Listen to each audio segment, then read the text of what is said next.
Hello YouTube family, कैसे हैं आप सभी। मैं हूं डॉक्टर क्षितिज गोस्वामी और आप सभी का स्वागत करता हूं अपने यूट्यूब चैनल वेट मंत्रा में। फ्रेंड्स, आज हम डिस्कस करेंगे पायोमेट्रा के बारे में।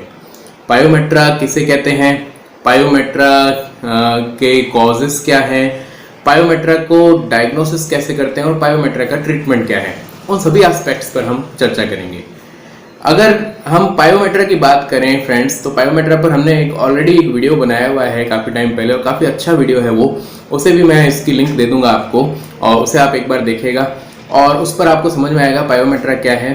अगर मैं शॉर्ट टर्म में आपको समझाना चाहूँ पायोमेट्रा क्या है, ब्रीफली समझाना चाहूँ, तो पायो मीन्स पस और मेट्रा मीन्स यूट्रस।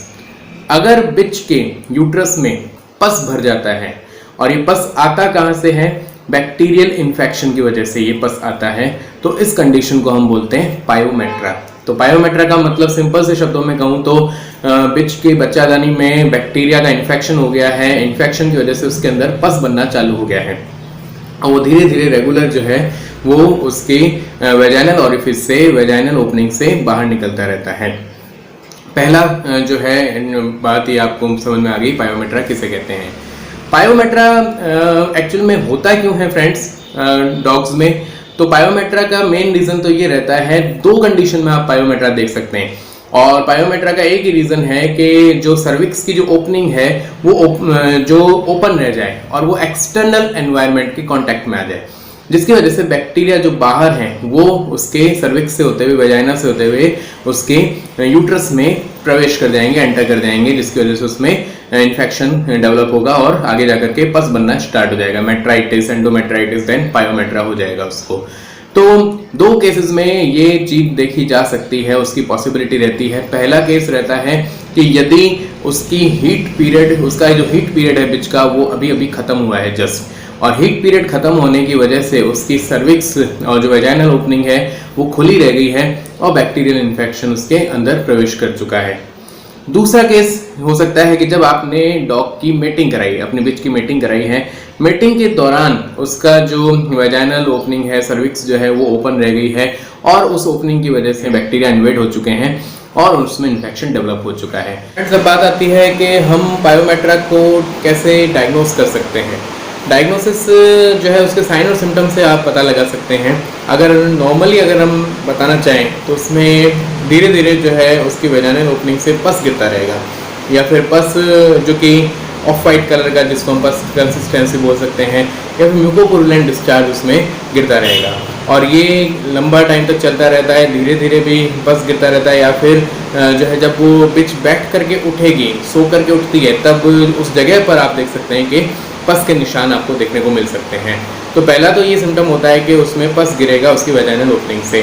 दूसरा, अगर बैक्टीरियल इन्फेक्शन बहुत ज़्यादा हो गया है और वो पूरी बॉडी में जनरलाइज्ड हो चुका है, तो बैक्टीरियल इन्फेक्शन बढ़ने की वजह से वहाँ पर TLC बढ़ जाएगा, टोटल ल्यूकोसाइट काउंट बढ़ जाता है और उस वजह से डॉग में फीवर और जो सिस्टेमिक के साथ साथ में जनरलाइज साइन होते हैं वो भी देखे जाते हैं, जैसे कि फीवर हो जाएगा, उसको खाना पीना छोड़ देगी और ज़्यादातर केसेस में आप देखेंगे वॉमिटिंग स्टार्ट हो जाएगी, उसमें वॉमिटिंग करना स्टार्ट कर देगी और पानी बहुत ज़्यादा पिएगी बट खाना नहीं खाएगी।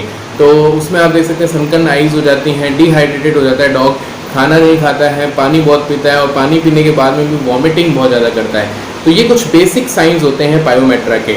अगर आप उसे एक वेट के पास ले जाएंगे तो वेट सबसे पहले तो जनरल साइंस के बेस पर उसका डायग्नोसिस करता है, देन वो ब्लड सैंपल लेगा और ब्लड सैंपल लेने पर TLC, total leucocyte count, leucocyte friends कब बढ़ती हैं, ये WBC होती हैं और WBC हमारे ब्लड में या फिर डॉग के ब्लड में कब बढ़ जाती हैं, जब हमें इन्फेक्शन होता है या डॉग को इन्फेक्शन होता है। तो डॉग में जब इन्फेक्शन होगा तब उसमें TLC, ल्यूकोसाइट काउंट बढ़ जाएगा और उसकी रेंज देख करके डॉक्टर डिसाइड करेगा कि उसमें किस डिग्री का पायोमेट्रा है। तो ये कुछ बेसिक डायग्नोसिस के प्रोसेस होते हैं। उसके अलावा आप जा सकते हैं एक्सरे में जा सकते हैं और सोनोग्राफी में, अल्ट्रासोनोग्राफी में जा सकते हैं, उससे भी यूट्रस का जो शेप है और साइज वो पता चल जाएगा और डॉक्टर जो है वो अंदाज़ा लगा सकता है कि आपके डॉगी को पायोमेट्रा हो गया है। तो फ्रेंड्स, ये तो रही बात उसके डायग्नोसिस की। अब हम चलते हैं ट्रीटमेंट। तो मैं एक लाइव ट्रीटमेंट करके आपको दिखाता हूँ पायोमेट्रा का ट्रीटमेंट हमने कैसे किया और उसमें यूट्राइन फ्लशिंग का बड़ा इंपॉर्टेंट रोल रहता है। तो यूट्राइन फ्लशिंग कैसे करते हैं डॉग की, ये भी हम देखते हैं। आइए चलते हैं। तो फ्रेंड्स, आज हम आप लोगों को एक डॉग में, फीमेल डॉग में पायोमेट्रा का हम ट्रीटमेंट करने जा रहे हैं और उसमें आपको दिखाएंगे कि इंट्रा यूट्राइन फ्लशिंग कैसे की जाती है। जब यूट्रस में बैक्टीरियल ग्रोथ हो जाती है, इन्वेट हो जाता है, तो पस बनने लगता है और वहां पर पायोमेट्रा डेवलप हो जाता है। उसको एंटीबायोटिक्स थेरेपी से तो ट्रीट करते ही हैं, साथ साथ में इंट्रा यूट्राइन फ्लशिंग भी की जाती है।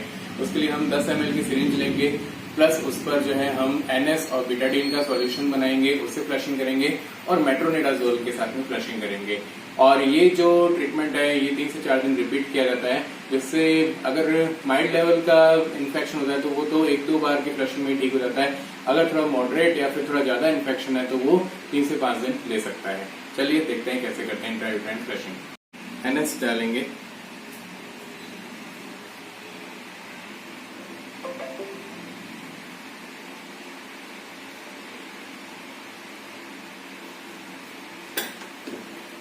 और अब हम इसमें बीटाडीन स्प्रे कर देंगे।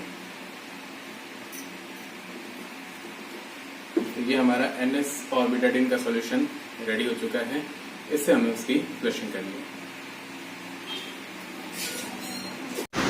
फ्रेंड्स, इंट्रा यूट्राइन फ्लशिंग ठीक उसी तरीके से जैसे कि हम अपने यूटेंसिल्स या फिर हमारा कोई बर्तन होता है उसको साफ़ करते हैं। इसके अंदर हम जो है NS के साथ में बीटाडीन का सॉल्यूशन बना करके उसके वेजाइनल ओपनिंग के थ्रू, सर्विक्स के थ्रू इसको यूट्रस में इस ट्यूब को एंट्री करवाएंगे और उसके बाद में इसकी फ्लशिंग करेंगे। धीरे धीरे जो है इंजेक्शन को पुश करेंगे और ये जो सॉल्यूशन है वो यूट्रस के हॉर्न्स में जाकर के अपने आप खुद ब खुद बाहर आ जाएगा। देखिए साथ में देख सकते हैं आप कि वो बाहर आ रहा है, तो वो जितना भी फ्लशिंग करके उसको जितनी भी गंदगी है यूट्रस से वो बाहर निकाल देगा और यूट्रस को एकदम से क्लीन कर देगा। साथ में ही बीटाडीन अंदर जब हम एंटर करवाएंगे और मेट्रोनिडाजोल अंदर प्रवेश करवाएंगे, एंट्री देंगे उसकी, तो उसमें इन्फेक्शन को भी धीरे धीरे वो कम कर देगा। तो ये तो इंट्रा यूट्राइन फ्लशिंग होती है। इंट्रा यूट्राइन फ्लशिंग के साथ साथ में आप पारेंट्रल एंटीबायोटिक्स यूज़ ले सकते हैं, जैसे कि हम यहाँ पर ब्रॉड स्पेक्ट्रम एंटीबायोटिक का इंजेक्शन भी दे रहे हैं और ये कोर्स जो है वो 3 से 5 दिन चलेगा और आपकी बिच एकदम से ठीक हो जाएगी। फ्रेंड्स, ये था पायोमेट्रा का ट्रीटमेंट और सारे जो एस्पेक्ट्स हैं मैंने आपको पायोमेट्रा से रिलेटेड बताए हैं। और अगर वीडियो अच्छा लगा हो तो प्लीज़ वीडियो को लाइक करें, शेयर करें और चैनल को सब्सक्राइब करना ना भूलें। Thank you very much.